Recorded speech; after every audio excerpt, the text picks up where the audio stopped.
հանրապետության ծրագրի կազմման իրատեսություն, խստապահանջություն եւ լինել ականջալուր։ Առաջին երկուսի մասով դեռ կքննարկենք իրատեսական եւ խստապահանջ, հիմա երրորդի մասով ականջալուր լինել։ Հանրապետության նախագահը ինքը նշեց, որ հանրության 80%-ը դեմ է պարտադիր կուտակային համակարգի ներդեման, այսինքն հանրության 80%-ին գոնե պիտի լինել ականջալուր։ Կառավարության ծրագրում կրկին ֆիքսված է պարտադիր կուտակային, ես տալիս եմ հարցը, վստահաբար իմ գործընկերները եւս այդ հարցը բարձրացնելու են, այսինքն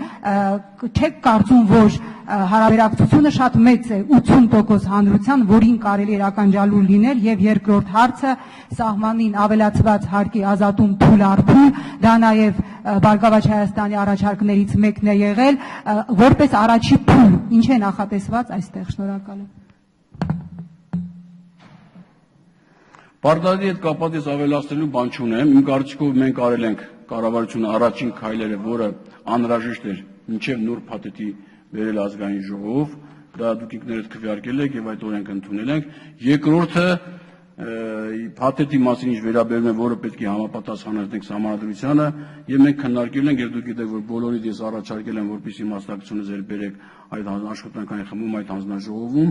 մենք ունենալու ենք հստակ տեսակետ եւ նորից եմ ասում, այնպես ենք անելու, որ լինի պարտադիր, բայց ոչ պարտադրված։ Մենք մեր ժողովուրդը, այսինքն մեր թշնամին չի, եւ մենք մանրամասը քննարկելու ենք քաղաքացիական հասարակության, քաղաքական ուժերով, որոնք ներկայացված են ազգային ժողովում, եւ ամեն դեպքում ես ամեն ինչ անել եմ, որ դա լինի հնարավորինս լայն խավերի կողմից ընդունվող նախագիծ։ Ավելացած արժեքի հետ կապված մեր նպատակը ինչ է։ Փաստորեն այսօր եւ ներկրողների համար մեծ խնդիր է, որ քանի որ սահմանի վրա իրենք վճարում են ավելացած արժեքի հարկը, դա մոտարապես 300 միլիարդ դրամի կարգի գումար է, որ դա նաեւ խաթարում է մեր գործարարներին, ինչ որտեղ իրենց գումարները ժամանակավոր սարեցում է եւ հնարավորություն չի տրվում այդ գումարը ներդնել տնտեսության զարգացման կամ գործարարի տվյալ բիզնեսի զարգացման համար։ Դրա համար մենք մտածում ենք, իհարկե այս հարցը շատ զգայուն հարց է եւ նաեւ ունի բացասական կողմեր, մենք մանրամասը քննարկելու ենք եւ այդ հարցը դրա համար ես ժամանակ չեմ նախատեսել ծրագրում եւ իմ յուրիթը մեջ չասեցի որևէ ժամանակ, դա փորձելու ենք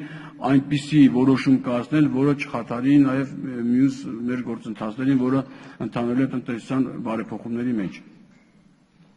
Արձագանքի համար Նաիրա Ղազարյան։ Անկեղծ ասած ոչ պարտադիր, բայց ոչ պարտադրված բանաձևը ես ինքս որևէ կերպ չեմ հասկանում, բայց հույս ունենանք, որ վերջնալուծման արդյունքում այդուհանդերձ այն կբավարարի հասարակության 80%-ին, որտեղ ի վերջո այո հասարակության 80%-ին, այն 20%-ն էլ խիստ կասկածելի է այս համակարգին կողմեն թե ոչ, վստահաբար ոչ, կլինենք ականջալուր։ Շնորհակալ եմ։ Ես իհարկե այն կարծիքին չեմ, որ դա վատ ռեֆորմ է, կարող է մատուցումն է վատ կամ անբավարար, եւ հանրության որոշ շերտի մոտ կա ոչ ճիշտ ընկալում կամ նաեւ կառավարության կողմից ոչ ճիշտ բացատրություն է ներկայացվել մեր հանրությանը, ամեն դեպքում փորձելու ենք շտկել այն սխալները եւ փորձելու ենք ավելի թափանցիկ բաց ներկայացնել մեր ուրեմն ռեֆորմները, մեր բարեփոխումները։